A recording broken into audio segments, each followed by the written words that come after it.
여러분, 지난 5월 12일에는 어머니 날이었고요. 맞죠?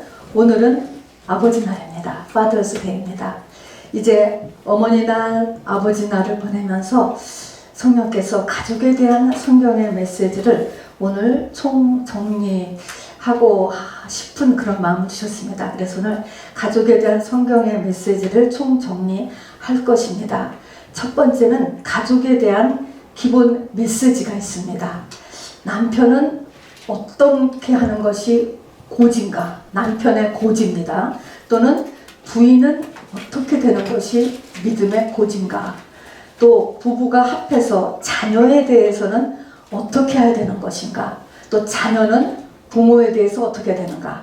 종합적으로 가정이라고 하는 것은 하나님과의 관계 속에서 어떤 관계 속에 있어야 되는가? 이것이 가정에 대한 기본 메시지예요. 자, 두 번째는 이 외에도 특별히 마지막 때의 가족에 일어나는 사건들이 있습니다. 그거 세 가지 오늘 또 나누고요. 세 번째는 이 가족에 대한 기본 메시지, 또 마지막 때 가족에 일어나는 일들에 대한 메시지를 대처하기 위한 나의 준비 세 가지, 이것을 오늘 같이 말씀을 나누려고 합니다.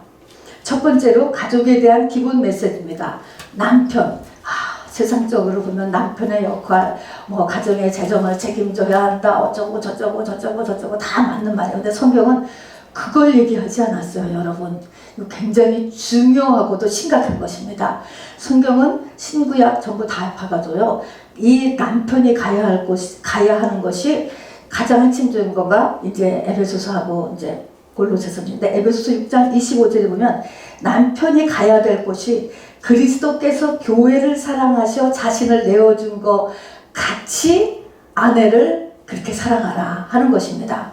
그러려면 그리스도께서 교회를 사랑하사 자신을 내어준 것 같이 아내를 사랑하라면 우선 남편 된 자들은 그리스도를 알아야 돼요, 여러분. 그래서 예수를 먼저 아는 게 중요합니다. 그리고 그렇게 예수께서 죽으셔서 교회를 탄생시킨 것 같이 희생을 하라는 것이지요. 근데 이 희생도요, 무조건적인 희생이 아닙니다. 예수께서 이 교회를 위해서 죽으셔서 교회를 탄생시킨 것은 생명을 얻기 위함이잖아요. 그러니까 무조건적인 희생이 아니고 생명을 낳기 위한 죽기까지 희생인 것입니다. 이것이 남편들이 가야 될 고지예요. 그렇게 그 다음에 아내는 역시 에베소 6장 24절에 보면은 남편에게 순종도 아니에요. 순종이 아닌 복종이에요. 복종하라고 돼 있어요. 그 다음에 이제 남편, 아내 합해서 부부죠. 부부는 자녀들을 어떻게 키워야 되나 세 가지를 얘기하고 있어요. 첫 번째는 주의 훈계와 교훈으로 양육해야 돼요. 여러분, 기독교 학교를 다니지 않는 많은 자녀들을 다 집에서 교육해야 돼요. 그러니까 주의 훈계와 교훈은 세상의 학교에서는 가르치지 않으니까, 그러니까 반드시 집에서 부모가 가르쳐야 되죠. 주의 훈계와 교훈으로 자녀를 키워야 돼. 그 다음에는 훈계와 교훈으로 그치는 것이 아니고요, 징계와 채찍이 있어야 된다는 것입니다. 쉽지 않은 거예요. 징계와 채찍. 그 다음에는 징계와 채찍을 행할 때 조건이 있어요. 자녀를 노엽게 하지 말고 징계와 채찍을 행해야 돼요. 그러면 자녀를 노엽게 한다는 것은 뭐냐? 부모가 자녀에게 이해가 되지 않는 부분이 있으면 안 되는 거예요. 부모가 본이 되지 못하는 것입니다, 여러분. 자녀가 부모의 어떤 부분이 이해가 되지 않으면 속에서 분노가 그 속에 자리 잡고 있는 것입니다. 이렇지 않아야 된다는 것입니다. 자녀에게 징계와 채찍을 할 때는 자녀를 노엽게 하지 말아라 하는 이런 세 가지 조건으로 우리가 이 자녀들을 키워야 됩니다. 그러면 자녀는 또 어떻게 되느냐? 자녀는 부모를 공경해야 된다라고 이야기했어요. 그리고 특별히 믿는 부모인 경우에는 잠언서에는 거의 이 얘기로 도배를 하고 있는데, 잠언서 31장에 내 아비의 훈계와 어미의 말을 들으라는 것입니다. 그것이 지혜고 명철이라는 거예요. 그러니까 믿는 부모인 경우에는 믿는 부모의 아버지의 어머니, 그 부모의 말은 지혜고 명철이니까 그냥 하나님의 말씀인 거예요, 여러분. 그러니까 믿는 자녀들은요, 믿는 부모를 가진 것이 얼마나 복된 것인가를 여러분 알 수가 있습니다. 이것이 자녀가 할 것입니다. 그 다음에 전체적으로 가정은 하나님과 어떤 관계 속에 있어야 되느냐. 아까 예배 부름 때 제가 읽은 것처럼 시편 118편입니다. 여호와를 경외하며 그도에 행하는 자마다 복이 있도다.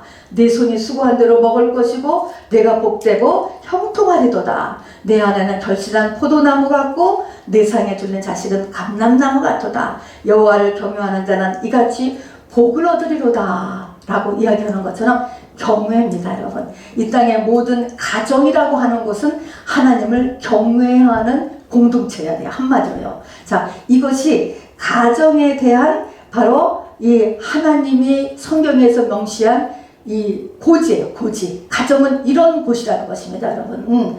자, 근데 여러분 이 기준에다가 지금 여러분이 남편, 아내, 자녀가 있잖아요. 요것에 대한 것을 제가 7가지를 말씀드린 건데요. 그리고 이제 가족 전체. 이것을 여러분의 지금 현재 우리 가족을 여기에다가 한번 이렇게 집어넣어 보세요. 자, 집어넣어서 한번 우리 가정은 어느쯤에 올라갔을까라고 하는 것을 한번 본다라고 한다면, 뭐 두모할 것 없이 이제 제가 저희 가정을 한번 넣어본다면, 한번 대학에서 그레이딩 하는 기준대로 해서 A, B, C, D까지 있고 낙제 점수 F가 있다 라고 이렇게 한다라고 하면, 제가 저희 가정을 넣어본다면은 D 정도밖에 못 될 것 같아요. D 이상을 가기 어려울 것 같은 그런 생각이 들어요. 자, 그럼에도 불구하고 저는 소망을 갖고 있습니다. 왜냐하면 구원이라고 하는 것은 현재 진행 중이기 때문에 그렇습니다. 그러니까 가정이라고 하는 것은 구원의 현장이고 구원의 완성지예요, 여러분. 가정을 소홀히 여기시면 절대로 안 돼요. 구원의 지표가 어디에 있습니까? 가족에 있어요. 가족에. 이 가족을 놔두고 어디 가서 주의 지표를 잡고 주의 일을 한다고 하시면 안 되죠, 여러분. 자, 그래서 이런 사실은요, 내가 지금 결혼 상태가 어떠하든지, 또 내가 결혼을 몇 번을 했든지 간에, 또 자녀가 지금 어떤 상태에 있든지 간에 지금 현재가 그렇게 중요한 것은 아니야. 왜냐면 구원의 현장이 가족이기 때문에 그렇습니다. 지금도 ING고요. ING. 모든 것이 지금 진행 중이에요. 이 진행 중인데 우리가 바라봐야 될 것이 있잖아요. 지금 바라봐야 될 것이 이거라는 것을 얘기하는 거예요. 남편은 무엇을 바라봐야 돼요? 예수 그리스도가 교회를 위해서 자기를 희생한 것 같이 그런 희생, 그것이 남편들이 바라봐야 될 고지요, 여러분. 아내의 고지는 남편에게 복종하는 게 고지요, 여러분. 기도 제목이죠, 정말. 복종이 도저히 안 되면 안 되는 거예요, 여러분. 그게 돼야 되니까. 그러니까 그게 기도 제목이 되는 거고 구원의 완성지가 되는 것이죠. 그 향해서 가는 중입니다. 또 자녀를 주의 교훈과 훈계로 가르치고, 또 거기에 징계와 책찍이 들어가야 되고, 그러나 조건이 자녀를 노하게 하면서 그렇게 하면 또 안 되는 거예요. 또 내가 자녀된 입장에서는 우리 부모에게 공경해야 되고, 믿는 부모였으면 그 부모의 말을 내가 하나님 말씀같이 지혜와 명철로서 받아들여야 되는 거, 이런 것들이 다 우리의 내가 아내로서 또 자녀로서의 다 위치잖아요. 그런 믿음의 고지가 바로 이런 가정에 대한 성경이 말하는 기본 교리입니다. 그러니까 이것들은 우리 마음에 암송을 넘어서 꼭 새겨놔야 됩니다, 여러분. 그래서 이것이 지금 그래가 아니라 한다 안 한다 그게 아니고 바라봐야 되는 고지라니까요.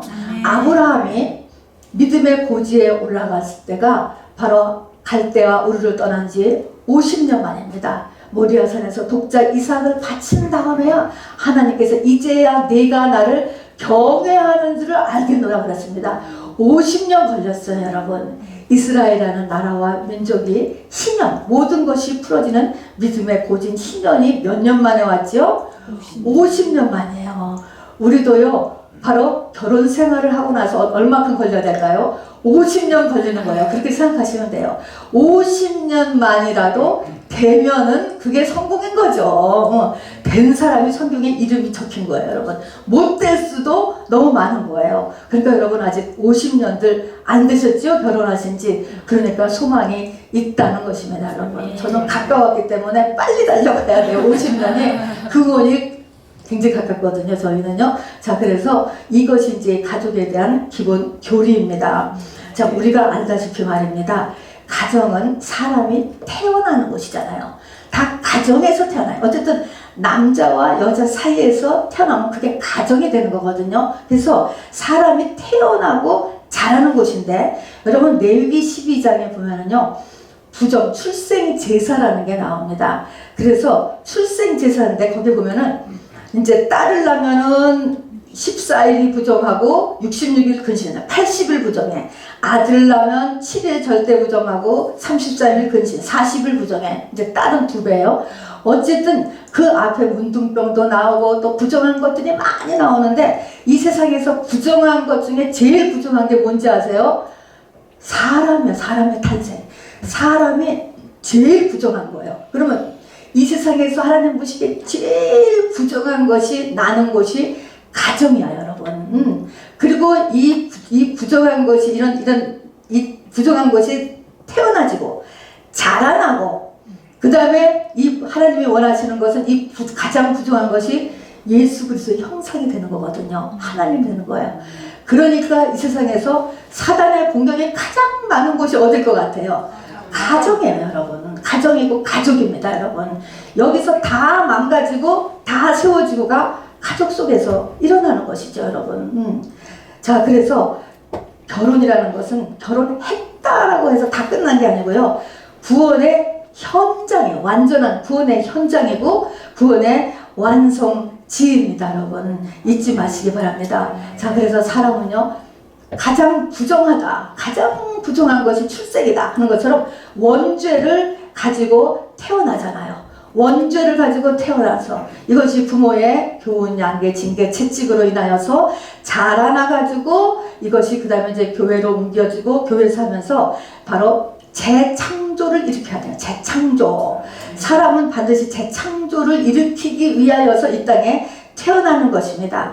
그리고 결혼이 이제 여기에 연결되죠. 결혼은 남자 여자가 육체적으로 성인이 된 남자 여자가 각자 재창조를 완성하기 위해서 하나님께서 짝집어주신 공동체라고 보시면 됩니다. 그러니까 가정에서 다 아직 못 일어나요. 성인이 될 때까지. 그러면 뭐 25살에 결혼을 하게 됐다. 25살까지 집에서 잘 키웠다 할지라도 하면 조금 낫겠지. 결혼하고 나서 거기서부터 또 다시 시작되는, 이게 이제 완성이에요. 그래서 결혼해서 두 사람 사이에서 이제 이 구원의 현장이 되는 거예요. 이 결혼 관계 속에서 또 거기서 부부 사이, 부모 자녀 사이 여러 관계 속에서 구원의 완성, 재창조를 이루기 위한 것이 가족이다라고 하는 것입니다.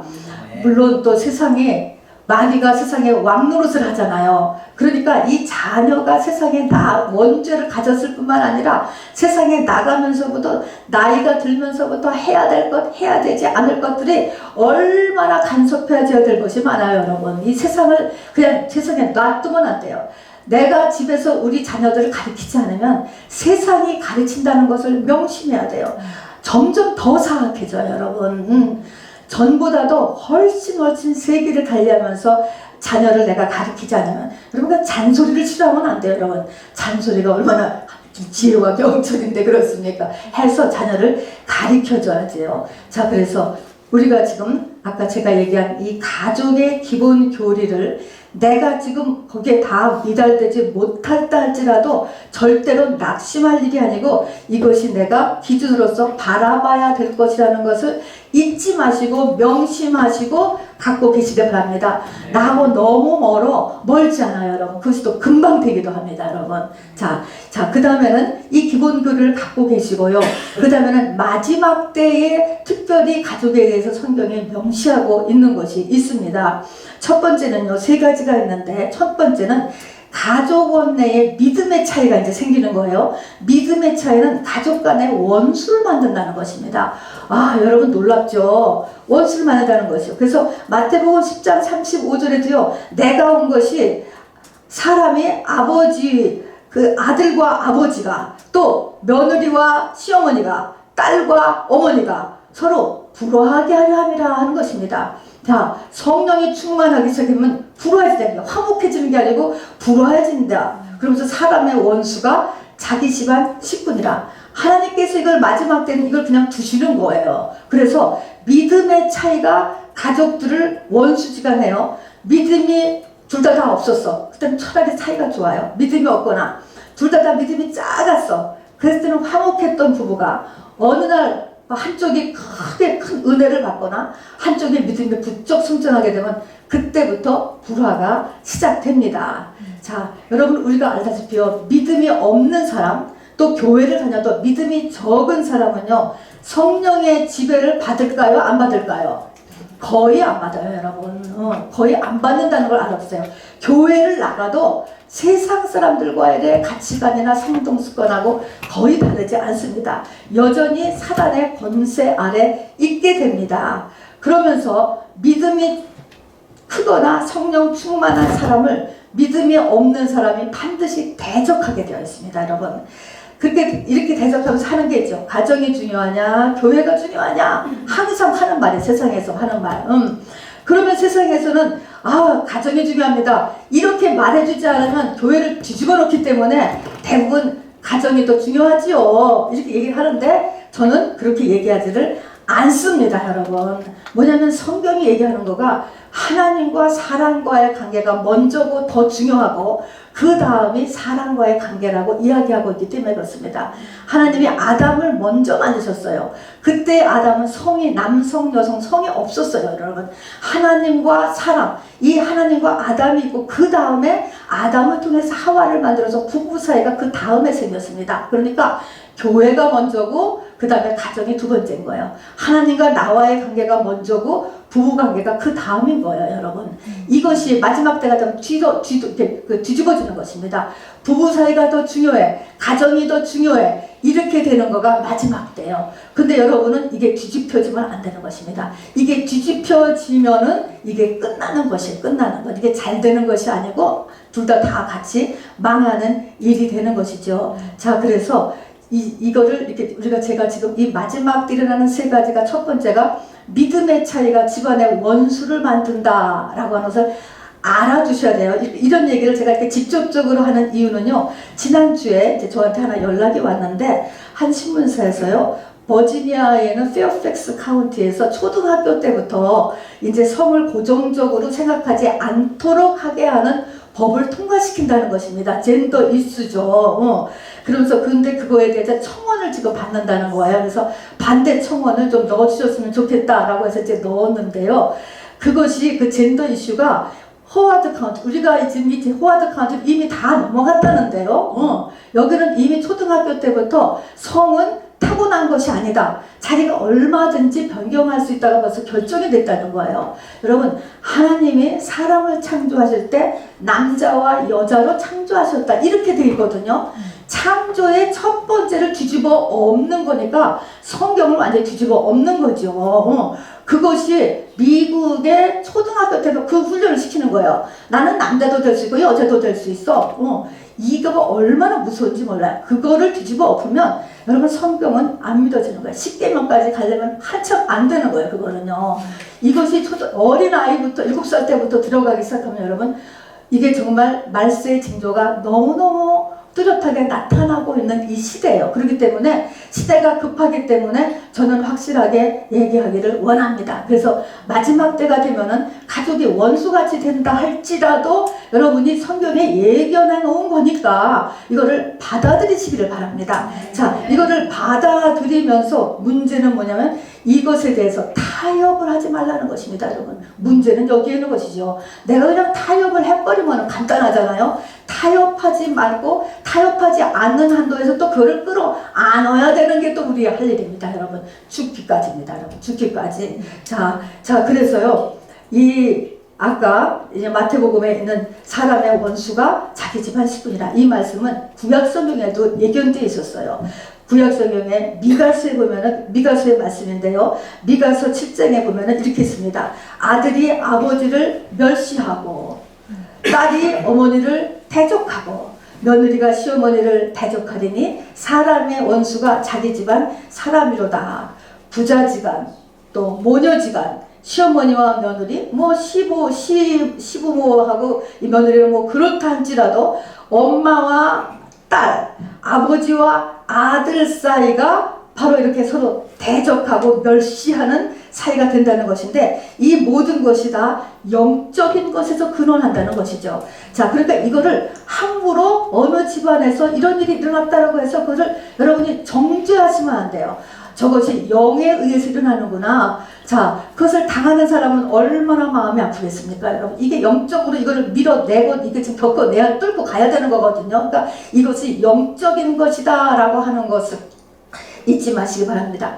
그리고 미가서 7장에는요, 그 바로 뒤에 붙어서 미가서 7장 5절에는 이렇게 얘기했습니다. 너희는 이웃을 믿지 말며 친구를 의지하지 말며 내 품에 누운 여인에게라도 내 입의 문을 지킬지어다. 이건 구약성경에서 벌써 부부지간보다 하나님의 관계가 더 중요하다는 것을 이야기해 놓고 있는 것입니다. 그러니까 부모, 자녀, 그 다음에 부부 사이 보다도 내 입의 말을 내 품에 놓은 바로 여인에게라도 입의 문을 지킬지어다는 것은 하나님과의 관계가 우선이 된다라고 하는 것, 이것을 놓지 말라는 것을 이야기하는 것입니다. 이게 첫 번째요. 자, 식구라도 대적이 된다는 것입니다. 두 번째는요, 가족의 누구도 주님보다 더 사랑하면 안 되는 때요. 이 마지막 때는요. 아버지나 어머니를 나보다 더 사랑하는 자는 내게 합당하지 아니하고 아들이나 딸을 나보다 더 사랑하는 자도 내게 합당하지 아니하다는 거예요. 우리 아버지나 어머니는 우리 주님보다 더 사랑하지 않을 수는 우리가 있는데, 문제는 뭡니까? 아들이나 딸은 우리가 주님보다 더 사랑하거든요, 여러분. 이거 참으로 어려운 일입니다, 여러분. 이것을 우리가 가야 될 일이죠. 자, 그리고 성경은 여기에서 믿음을 타협하는 데 대한 경고를 적고 있습니다. 여기서 대적이 일어나는데 여기서 타협하면 안 된다는 거예요. 그래서 내가 내 믿음을 꺾고 그쪽 믿음을 쫓아가면 안 된다는 것이죠. 믿음을 타협하면 이제 자녀와를 친다면, 자녀하고 사이에서 믿음을 타협하면 어떻게 되느냐? 여러분, 엘리 제사장네 집까지 돼버리는 거예요. 자녀와 부모가 같이 망하는 죄가 되는 거예요. 부부지간에 그렇게 되면 남편과 아내가 결국은 같이 망하게 되는 꼴이 일어나는 것입니다. 나도 죽고 남편도 죽고, 나도 죽고 아내도 죽고, 나도 죽고 부모도 죽고 자녀도 죽고 되는 것입니다. 사무엘상의 3장에 보면은요, 바로 내가 그의 집을 영원토록 심판하겠다고 그에게 말한 것은 그가 아는 죄악 때문에, 이는 그가 자기 아들들이 저주를 자청하되 금하지 아니하였습니다. 안 고쳐준 거예요. 저게 분명 하나님의 뜻에 어긋나는 건데 교정을 못해줘. 여러분, 교정을 못해주면은 여러분, 그런 자기의 모습에 대해서 여러분 반드시 기도 제목이 돼야 돼요. 회개해야 돼요. 내가 왜 교정을 못해줬지? 내가 그 아들을 붙잡고는 영에 눌린 것입니다, 여러분. 영권이 더 커야 돼요. 그리고 그 아들을 정말로 사랑한다면 바로 이것을, 진리를 얘기해 줘야 되죠. 자, 너는 어찌하여 내 처소에서 명령한 내 재물과 예물을 밟으며 내 아들들을 나보다 더 중히 여겨 내 백성 이스라엘에게는 가장 좋은 것으로 너희들을 살찌게 하느냐? 그러므로 이스라엘 하나님 나 여호와가 말하노라. 내가 전에 내 집과 내 조상의 집이 내 앞에 영원히 행하리라 하였으나 이제 나 여호와가 말하노니 결단코 그렇게 하지 아니하라. 여러분, 하나님의 축복이 변한다는 사실을 우리가 알아야 돼요. 축복을 했어요, 전에. 축복을 해서 영원히 내 집과 내 조상의 집이 내 앞에서 영원히 행하리라 하였으나 이제 그렇게 하지 않겠다라는 것입니다. 나를 존중히 여기는 자를 나는 존중히 여기고 나를 멸시하는 자를 내가 멸시하리라 라고 하나님께서 엘리 제사장에게 얘기했습니다. 자, 그리고 세 번째는 장차 형제가 형제를, 아버지가 자식을 죽는 데에 내주며 자식들이 부모를 대적하며 죽게 하리라. 여러분, 이런 시대가 마지막 때 온다는 것입니다. 형제가, 같은 집에서도 형제, 자매가, 또는 아버지가 자식을, 자식이 부모를 대적하고 죽는 데 내준대. 죽는 데까지 내준대. 여러분, 죽는 데까지 내준다라는 것은 여러분, 이 상태가 어떤 상태인지에 대해서 얼마든지 거짓말도 하고 또 돈도 사기쳐서 가져갈 수 있고 자기 유익을 위해서 자기 부모 형제를 똑같이 이용할 수 있다는 것입니다. 죽는 데까지 내어준다니까, 자기 부모를. 이런 데서 정신 차려야 돼요, 여러분. 이게 마지막 때 영의 역사예요. 믿음이 없는 자식은 사단에 의해서 조정을 받거든요. 그러니까 어떻게 할 수가 없는 거예요, 여러분. 자, 그래서 이 마지막 때에는 바로 첫 번째, 가족 간의 믿음의 차이가 불화를 일으킨다.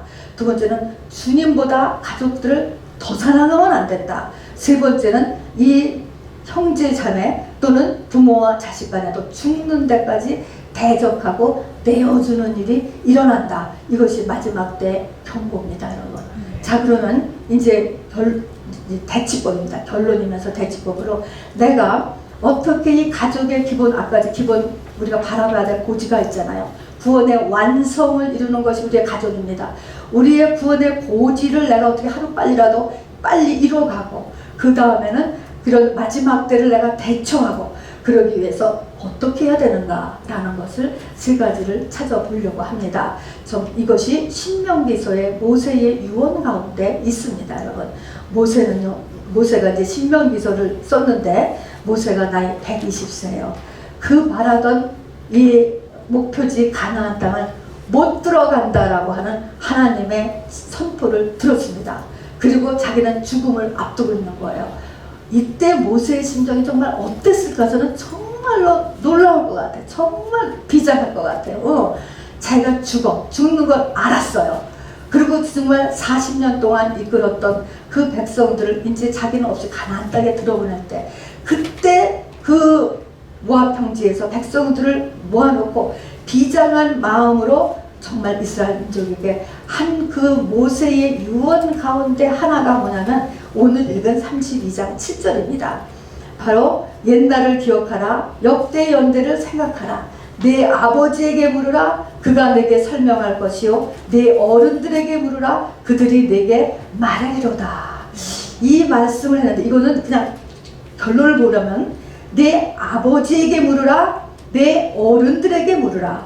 내 아버지나 내 어른들, 그러니까 어른들은 당신의 장로들이에요. 그래서 내 아버지, 내 어른들이 같은 말이고, 이것이 리더를 얘기해요. 믿음이 장성한 자고, 이것이 사실은 아버지 날에 아버지들이 받는 메시지로 이제 구약에서는 이것을 많이 보죠. 그러니까 아버지들이 여기 보면 물어보면은 그가 얘기할 것이고, 그게 말하리로다, 설명해 줄 것이니까 이걸 누가 물어보면 내가 다 얘기해 줄 수 있고 설명을 해 줄 수 있어야 된단 말입니다. 그게 지금의 우리로 보면은 교회의 리더들이니까, 믿음에 성장한 사람들이니까, 저와 여러분이 남자건 여자건 간에 이렇게 대답해 줄 수 있어야 돼요. 또 직접적으로 본다면 아버지 되는 사람들은 반드시 이렇게 말해 줄 수 있고 설명해 줄 수 있어야 되겠습니다. 자, 그러면 무엇을 그래서 이렇게 누가 너한테 물어볼 거니까 리더들은, 아버지들과 어른들, 여러분 중에 리더들은 반드시 말해주고 설명해 줄 수 있도록 하라, 이렇게 얘기한 거거든요. 자, 그러면 이렇게 지금으로 치면 아까지만 믿음이 성장한 사람, 크리스찬 리더들은 이렇게 해야 돼. 말해줄 수 있고 설명해 줄 수 있으려면 첫 번째로 어떻게 무엇을 우리가 이제 준비해야 될까 하는 것입니다. 첫 번째는 우리가 이제 믿음에서 이게 승천한 분이 있잖아요. 엘리야입니다. 엘리야가 승천할 때 보면 엘리사 후계자한테 가리키는데, 승천하기 전에 엘리사를 데리고 다니는 것이 있어요. 길갈이라는 곳에 갔다가 베델에다가 여리고를 갔다가 요단이라고 하는 곳을 돌아다니는 게 나와요. 거기서 엘리사 보고 오지 말아라 그런데도 엘리사가 악장같이 네 곳을 다 쫓아다녀요. 그러므로 인하여서 승천하는 모습을 보고 또 후계자가 되었거든요. 이것이 뭐냐면 이 엘리야와 같이 믿음의 고지잖아요. 믿음의 고지에 이른 사람들이 첫 번째로 해야 될 것이 뭐냐면 길갈, 베델, 여리고, 요단, 이것은 구약의 중요 명소다, 명소. 구약의 무대예요, 무대. 대표적인 무대 네 곳이에요. 다시 말하면 구약을 다 알아야 된다. 우리로 치면은 성경을 다 알아야 된다는 거예요, 여러분. 자, 여러분 아버지가 되려면 성경을 다 알아야 돼. 여러분 결혼을 하려면 성경을 알고 결혼해야 돼. 성경이 한다면 아버지는 어떻게 해야 돼요? 누가 성경에 대해서 물어보면 대답을 해줘야 돼. 뭐가 어떻게 되는 건지. 그래서 성경에 대한 지식이 있어야지 아버지인 거야, 여러분. 또 기독교 리더는 뭐 해야 리더예요? 뭐가 영적으로 장성한 사람이요? 성경을 알아야 돼. 성경에 뭐가 어디에 있는지, 뭐가 어떤 것인지. 자, 이것이 첫 번째입니다. 자, 두 번째는 바로 이 묻는 것 중에서도 옛날을 기억하라 했잖아요. 옛날을 기억하라. 역대의 연대를 생각하라. 그런데 옛날이라고 하는 것에 이게 비밀이 있습니다. 옛날이라고 하는 것은요, 감추어 두었던 것을 이야기합니다. 비밀스러운 것이라고 하는 원어의 뜻을 똑같이 옛날이라는 것이 가지고 있습니다. 옛날에, 옛날 옛적에, 그러면 감추어뒀건 비밀스러운 것을 이야기하는 것입니다. 그래서 우리가 아버지가 되려면 두 번째는요, 하나님의 비밀을 알아야 돼요. 성경의 비밀들을 알고 있어야 돼요. 여러분, 성경에는요, 비밀이요 46개나 나와요. 제가 여러 번 얘기했지만요, 비밀, 전국도 비밀이야. 여러분, 천국의 비밀, 하나님 나라의 비밀, 하나님의 비밀. 고린도전서 14장 2절은 방언은 영으로 비밀을 말하리라 그랬어요. 그것도 비밀이에요. 그리스도의 비밀, 복음의 비밀, 또 불법의 비밀, 나쁜 것도 비밀인데 불법의 비밀, 또 7별의 비밀, 비밀이 굉장히 많이 나와요. 여러분, 비밀을 깨달아야 된다는 것입니다. 영적인 비유를 깨닫고 영적인 해석을 알아들을 줄 알아야 되는 것이죠. 그래서 옛날을 기억하라는 것은 이렇게 성경이 가지고 있는 비밀을 깨달아야지 아버지가 되는 거예요, 여러분. 그 다음에 세 번째가 더 어렵죠. 그 다음에는 내 아버지에게 물어라. 아버지에게. 아비라는 게 나와요. 이 아버지, 이렇게 나오는 아버지가 신약에 들어가면 아비라고 나와요. 고린도전서 4장 15절에 보면 사도 바울께서 그리스도 안에 1만 스승이 있으나 아비는 많지 아니하니 그리스도 예수 안에서 내가 복음으로써 너희를 낳았음이라. 어떤 데는 아비라고 쓰고 어떤 데는 아버지라고 써서 같은 말입니다. 그러므로 내가 너희에게 권하노니 너희는 나를 본받는 자가 되라. 붙어 있습니다. 나를 본받는 자가 되라 하는데, 나를 본받는 나를 본받으면, 바울을 본받는 게 어떻게 되는 거냐? 바로 아비가 되는 거예요. 아버지가 되라는 것입니다.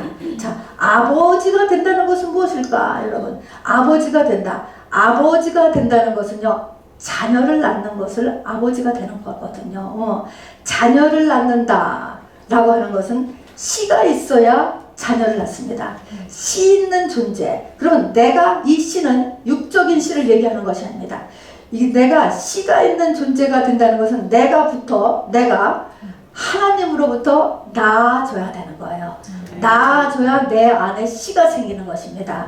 자, 그래서 무엇을 심어서 그것이 장성하면 씨가 생기잖아요. 그래서 씨 있는 자, 결혼할 수 있는 남자, 영으로 결혼할 수 있는 남자는, 영으로 결혼하는 영적인 것에는 결혼을 하려면 자녀를 낳아야 돼. 자녀를 낳을 수 있어야 돼. 이제 세상에서도 자녀를 낳을 수 있는 육의 남자였지만 영으로서도 씨가 있어야 된다. 씨가 있어야 된다. 그러니까 여러분, 우리가 흔히 얘기하는 신부가 돼. 예수님과 결혼하기 전 신부가 된다 그러잖아요. 여자로 얘기하면 신부고요. 남자로 얘기하면 씨 있는 자, 신랑, 결혼할 수 있는 사람, 그걸 씨 있는 자라고 이야기하는 것입니다. 그거를 아버지, 아비라고 하는 거예요, 여러분. 그러려면 내가 씨 있는 자가 되려면 내가 뭐가 되어야 된다고? 내가 이미 나아져야 된다는 것입니다. 내가 예수로 인해서 나아져야 된다. 내가 어떻게 예수에 의해서 나아지지? 내가 어떻게 해서 나아지지? 그리스도 안에서 뭐가 죽어야지 내가 나아집니까? 겉사람이 죽으면 내가 나아지는 것입니다, 여러분. 그래서 내가 그리스도와 함께 십자가에 못 박혀 죽었나니 이제부터는 내가 사는 것이 아니요 내 안에 계신 그리스도께서 사는 것이라 하는 것처럼, 그리스도 안에서의 나의 겉사람이 죽으면 그것이 씨가 되는 거야. 씨. 그게 아비예요, 여러분. 자, 그래서 세 번째는 내가 아비가 되어야 된다는 것입니다.